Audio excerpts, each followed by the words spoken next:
Bon matin, Église communautaire Mountain View de votre maison. On est ici à l'Église pour faire un set de louanges.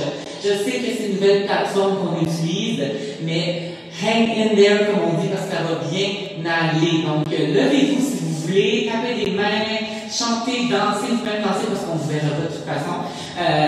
Mais louons ensemble ce matin and let's have fun in God's presence.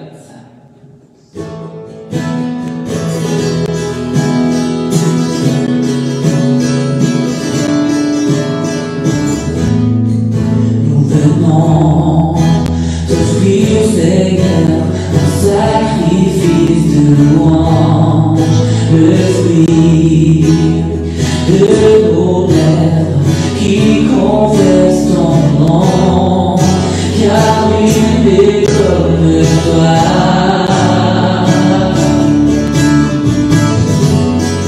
Sur toute la terre,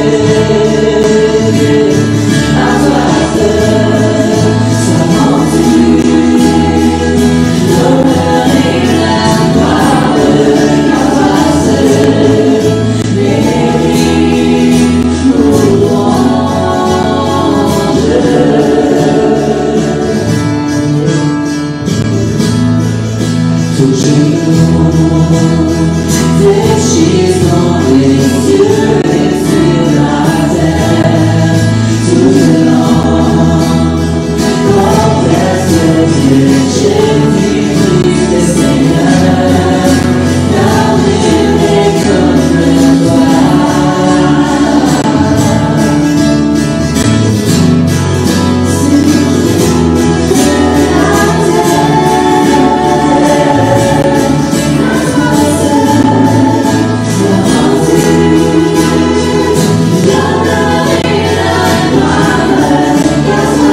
de l'abondance, de nos visions, et de sois ton nom. Béni soit ton nom, qu'on marche dans le lieu désert, dans la désolation, béni soit ton nom.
nom du Seigneur.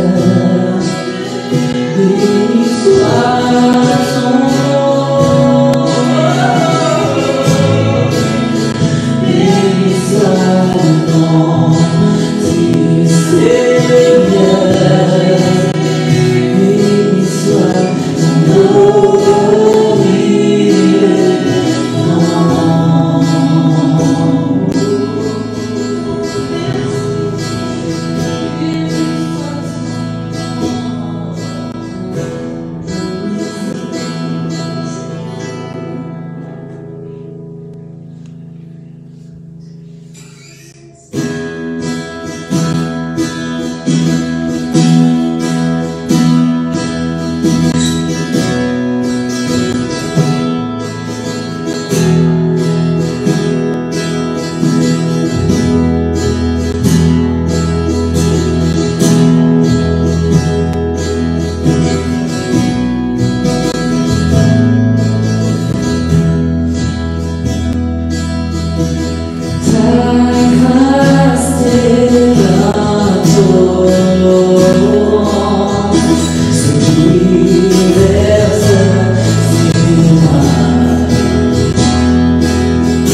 Toi,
Bonjour chers amis, mon nom est Pierre Bergeron et je suis le pasteur principal de l'Église communautaire Mountain View et c'est une joie pour moi ce matin de pouvoir partager avec vous ce message intitulé « Vivre sagement et bien ».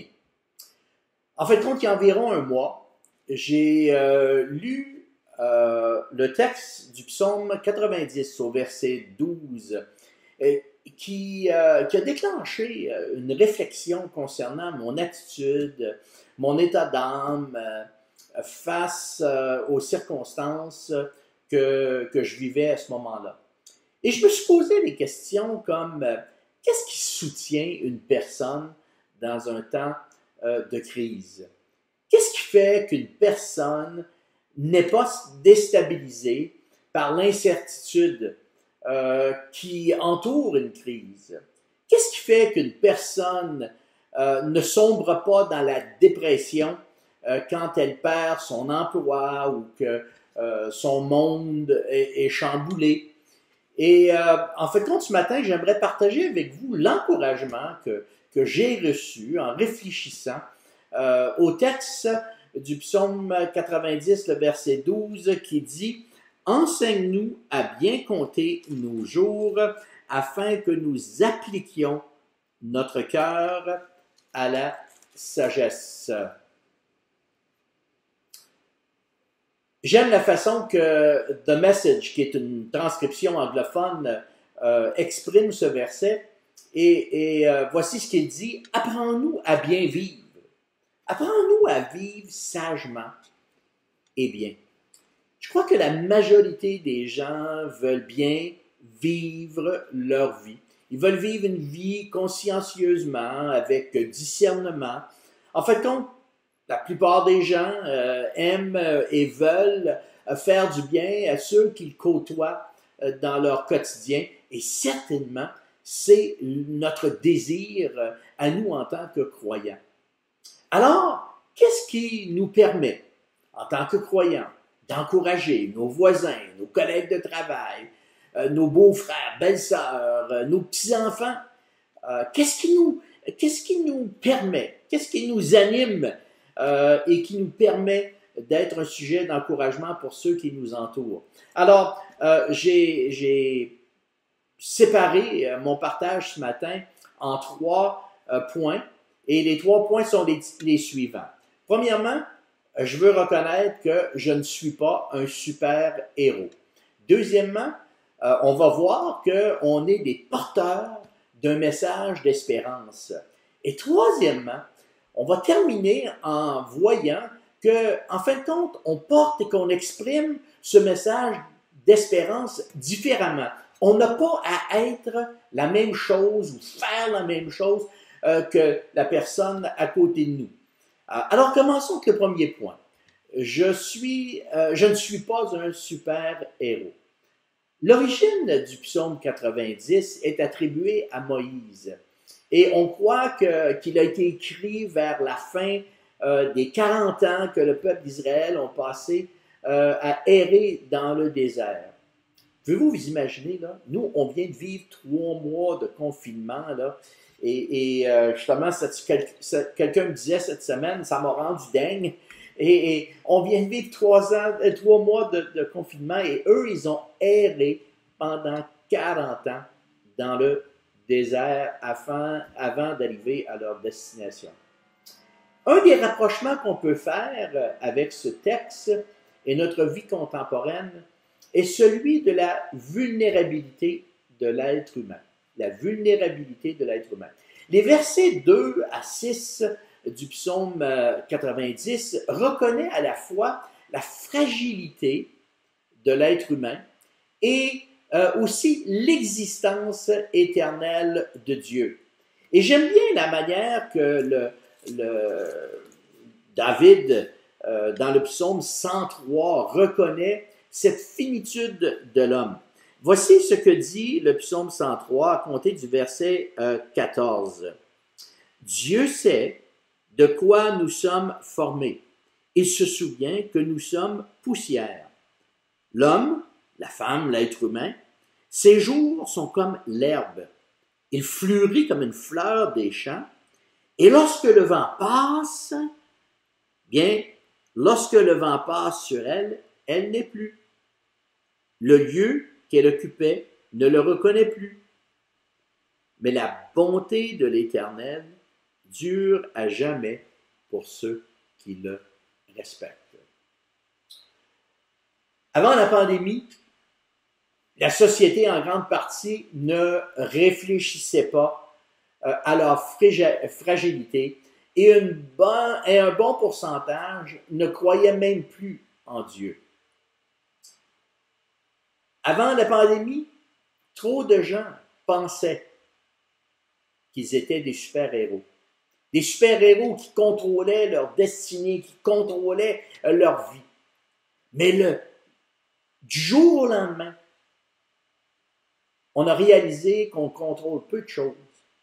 Et cette pandémie nous a forcé, en tous les cas, ça l'a forcé plusieurs, à se questionner sur leur mode de vie. J'ai lu le 1er juin un article intéressant dans le Journal de Montréal qui a été publié par Joseph Facal. Et le titre de l'article était « La vertu d'un virus ». Et permettez-moi de vous lire quelques lignes de cet article. Il dit « Si cette crise nous fait réaliser nos limites, notre finitude, si elle nous rend plus modestes, plus humbles, moins arrogants, alors elle n'aura pas été inutile. » Cette prise de conscience que Joseph fait, en fin de compte, est loin d'être nouvelle. Nous pouvons lire des textes sacrés comme le psaume 90, le verset 12 qu'on a lu tantôt, qui ont été écrits des milliers d'années, il y a des milliers d'années, et qui nous interpellent, qui nous invitent à considérer nos limites, notre finitude, et de demander à Dieu sa sagesse afin de vivre sagement et bien, afin de découvrir comment vivre une vie fructueuse. Et ceci m'amène à mon deuxième point. Vous et moi, en tant que croyants, nous sommes porteurs d'un message d'espérance. Quand j'ai pensé à ce titre pour cette deuxième partie, porteur d'un message d'espérance, j'entendais presque les paroles de Jésus qui disait à ses disciples dans Jean, le chapitre 10, au verset 10, donc Jean, chapitre 10, au verset 10, il dit « Le voleur ne vient que pour dérober, égorger et détruire. Moi, je suis venu afin que les brebis aient la vie et qu'elles soient dans l'abondance. » Quelques chapitres plus loin, au chapitre 14, Jésus partage un secret qui fait du croyant une personne résiliente.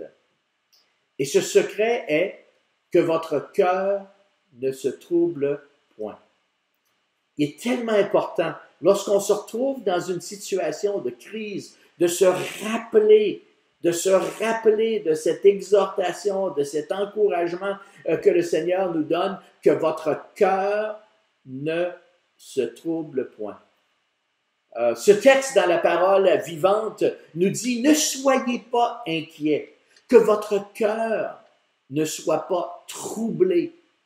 Vous avez foi en Dieu? » Jésus dit « Ayez foi en moi. » Et au verset 27, il dit « Je vous laisse la paix, ma paix que je vous donne. Ce cadeau n'a rien comme avec ce que le monde peut donner, avec sa paix à lui. » C'est pourquoi cessez d'être inquiets et de vous laisser troubler.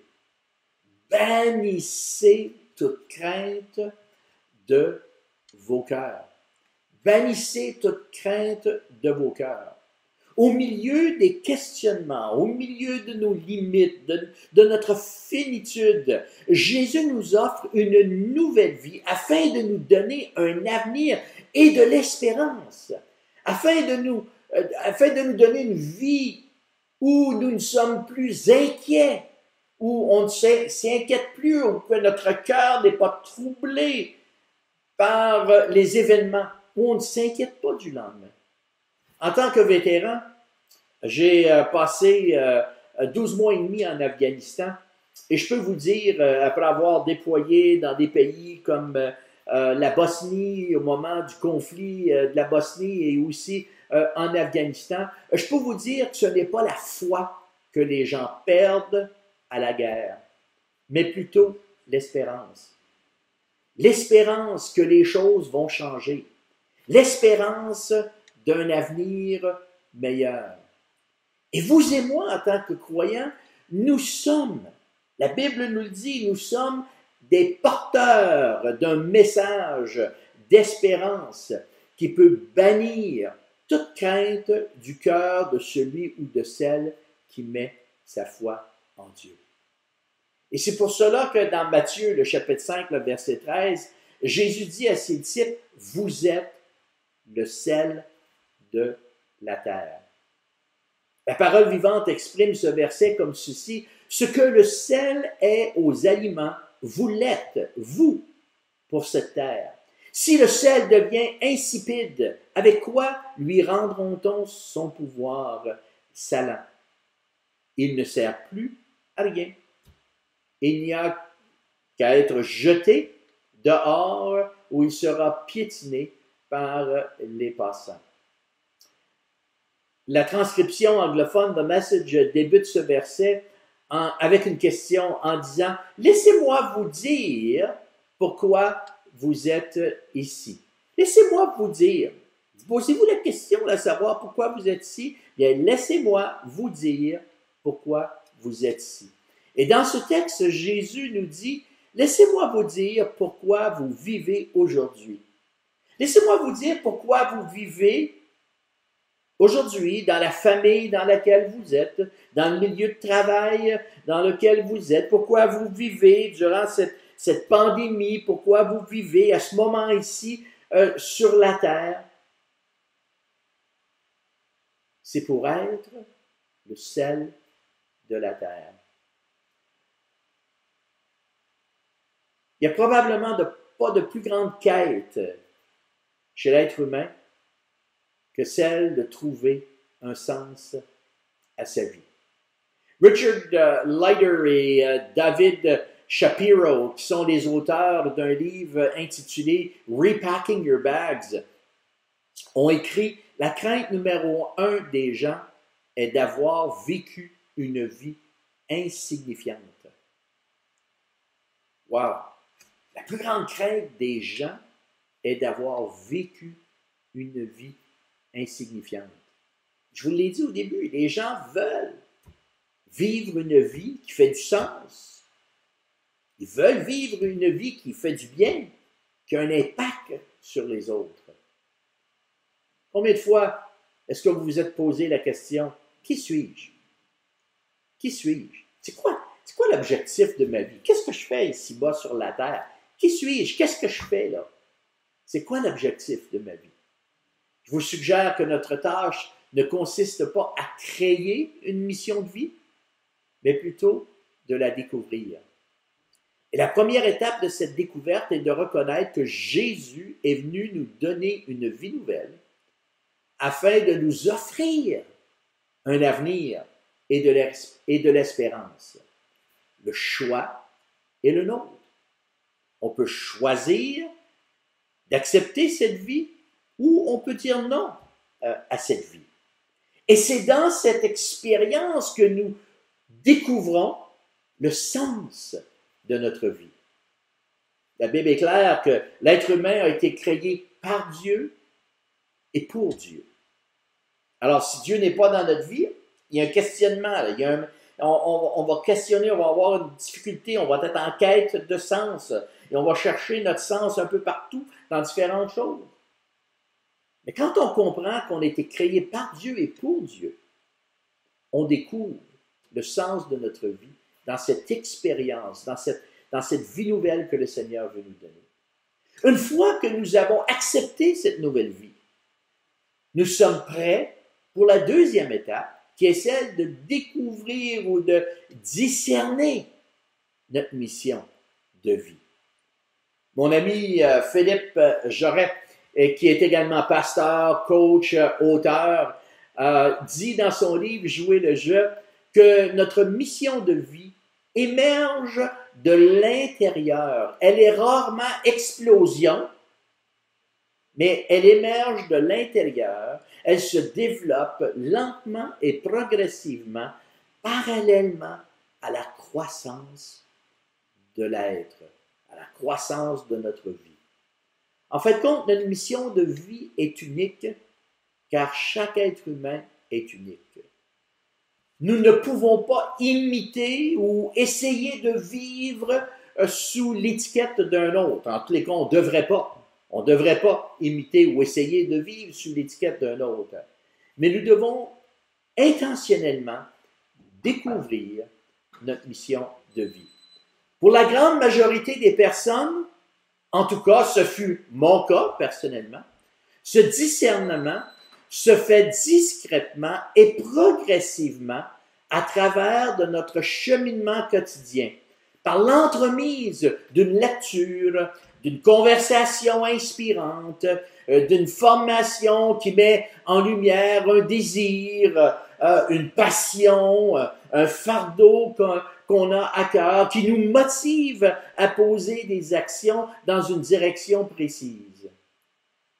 Il y a des gens qui aimeraient bien que quelqu'un leur donne une parole prophétique en leur disant « Oh, fais ceci » ou « Fais cela, Dieu veut que tu fasses ceci, Dieu veut que tu fasses cela. » Mais pour plusieurs qui se sont mariés, accepté un emploi, qui ont déménagé, qui ont changé de vocation à cause d'une parole prophétique, il y en a plusieurs qui aujourd'hui sont divorcés, malheureux, ou bien non remplis de regrets.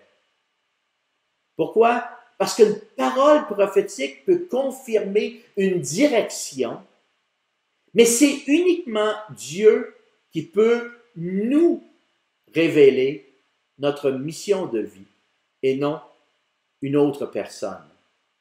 Chers amis, nous devons nous-mêmes discerner, la découvrir, car nous sommes les seuls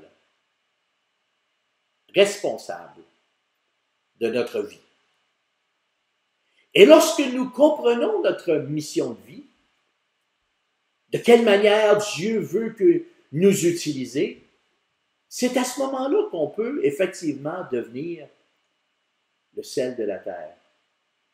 Jésus dit à ses disciples dans Matthieu 5, 13, « Vous êtes le sel de la terre, mais si le sel perd sa saveur, avec quoi la lui rendra-t-on? Il ne sert plus qu'à être jeté dehors et foulé aux pieds par des hommes. » Quand je lis ce texte-là, je me dis, « Waouh! Quelle analogie! Quelle analogie! » Jésus est en train de nous dire, vous êtes dans ce monde pour être l'assaisonnement, le sel qui fait ressortir les saveurs. La raison pour laquelle nous sommes sur la terre, c'est que Dieu veut nous utiliser pour assaisonner, pour être envers ceux que nous côtoyons, l'assaisonnement qui donne goût pour les choses de Dieu, qui donne goût pour Dieu, pour connaître, pour expérimenter Dieu, qui donne goût pour les choses de Dieu. Souvenez-vous, chers amis, que l'assaisonnement n'est pas l'attrait principal du plat, mais il rend ce qui est dans l'assiette agréable à manger. Alors, voici quelques applications. Dans mon mariage, je suis l'assaisonnement qui fait ressortir les saveurs de Dieu, le fruit de l'esprit dans ma relation conjugale. En tant que parent, nous sommes l'assaisonnement qui apporte la saveur de Dieu dans nos foyers et qui fait que nos familles veulent goûter aux choses de Dieu. Au travail, à l'école, sur la place publique, dans notre voisinage, c'est à moi de faire ressortir, c'est à nous de faire ressortir les saveurs de Dieu, les bontés de Dieu envers ceux que nous côtoyons. Alors, vous et moi, nous sommes le sel de la terre. Et je veux terminer avec un élément qui pour moi est très important, et c'est le suivant. Nous portons et nous exprimons ce message d'espérance différemment. Je trouve souvent qu'il y a des fois que il y a des gens qui vivent sous une culpabilité de ne pas être à la hauteur de ce qu'un autre fait, de la manière qu'un autre peut témoigner, de la manière des actions qu'un autre va poser. Et je rencontre des gens qui sont sous ce sentiment de culpabilité en se comparant aux autres. Et laissez-moi vous poser une question. Et la question est celle-ci. En fait, compte, c'est une question que moi-même je me suis posée dernièrement. Quel genre de vie est-ce que je veux vivre? Quel genre de vie est-ce que je veux vivre? Est-ce que je veux vivre une vie significative et une vie de qualité? Ou est-ce que je veux vivre une vie basée sur toujours performer, toujours être en train de faire des choses?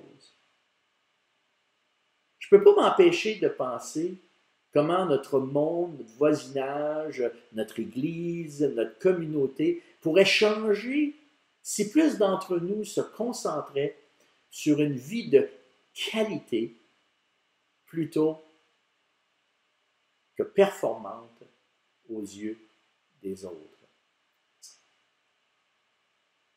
Une vie de qualité, ça commence avec un cœur reconnaissant. On peut toujours chercher à s'améliorer. Si notre vie est basée sur la performance, bien, on va toujours vouloir, on n'aura jamais assez, on va toujours en vouloir plus, on va être constamment dans le faire, plutôt que d'être dans l'être. Une vie de qualité fait qu'on la vie de l'intérieur. En fin de compte, ce qu'il y a à l'intérieur de nous, c'est ce qui sort et qui est transmis, partagé avec les autres. Donc, une vie de qualité commence toujours avec un cœur reconnaissant et un sentiment de contentement. Il y a un contentement de ce que nous sommes en tant qu'enfants de Dieu. On se contente dans notre identité en tant qu'enfants de Dieu et on se contente des dons que Dieu nous a donnés. On comprend notre mission, on comprend les dons que Dieu nous a donnés, on comprend la personnalité que Dieu nous a donnée, on comprend notre mission et on est content. Il y a un contentement dans cette compréhension. J'ai beaucoup aimé l'étude que nous avons faite en avril et en mai sur les sentiers sacrés. J'ai eu beaucoup de plaisir à partager cette étude avec différents membres de l'Assemblée. Et dans cette étude, on a découvert que notre façon de connecter avec Dieu et de lui exprimer notre amour est liée à nos sentiers sacrés, qui correspondent bien souvent à notre personnalité. Alors, le fait de connaître mes sentiers sacrés et de reconnaître ceux des autres me permettent d'apprécier et d'accepter la différence. De réaliser que ce n'est pas tout le monde qui connecte avec Dieu et qui vont exprimer leur amour de la même façon. Il y en a, ça va être dans l'activité. Il y en a d'autres, c'est dans l'enthousiasme. Il y en a d'autres, c'est dans la contemplation. Il y en a d'autres, ça va être en se privant pour pouvoir se concentrer sur Dieu dans ce qu'on appelle l'ascète. Il y en a d'autres, ça va être dans des traditions. Le fait de connaître mes sentiers et de reconnaître ceux des autres me permet d'apprécier et d'accepter la différence des autres croyants plutôt que de les juger ou de les critiquer. Donc, la manière que nous portons, la manière que nous partageons le message d'espérance de Dieu est différente d'une personne à une autre et c'est correct. Le message d'espérance reste le même. Ce n'est pas le message qui change. C'est plutôt la manière que nous allons le partager. Le message d'espérance est le même. Jésus nous offre une vie nouvelle afin de nous donner un avenir qui est plein d'espoir. Par contre, la manière que nous allons le présenter, la manière que nous allons l'exprimer, la manière que nous allons le vivre dans notre quotidien avec ceux que nous côtoyons va être différente d'une personne à l'autre. Alors, chers amis, je termine en vous disant qu'il est important de ne pas nous comparer avec les autres, mais plutôt de bien compter nos jours, de bien comprendre, de bien saisir notre unicité et apprendre à vivre sagement et bien la vie abondante que Jésus nous donne selon les dons et la personnalité que le Seigneur nous a donnés. Alors, soyez résilients, soyez une bénédiction en cette période difficile pour les gens qui vous entourent. Et j'aimerais terminer en priant pour vous ce matin. Alors, Seigneur Dieu, nous voulons te rendre grâce du privilège que tu nous donnes de vivre en 2020. On veut te rendre grâce, Seigneur, pour les gens que tu as mis autour de nous, que tu permets qu'ils soient autour de nous. Et Seigneur, nous voulons te rendre grâce pour l'expérience que nous avons vécue avec toi. Merci pour la foi que nous avons en toi. Merci pour la vie que tu nous donnes, une vie en abondance. Merci pour les dons, la personnalité que tu nous donnes, afin, Seigneur, de pouvoir avoir une influence, d'être le sel dans la vie des gens, d'assaisonner, Seigneur, la vie des gens que tu nous permets de côtoyer, justement afin de donner goût, que les gens aient goût, goût de vivre, goût d'expérimenter Dieu dans leur vie, goût de croire en toi, goût de mettre leur foi en toi.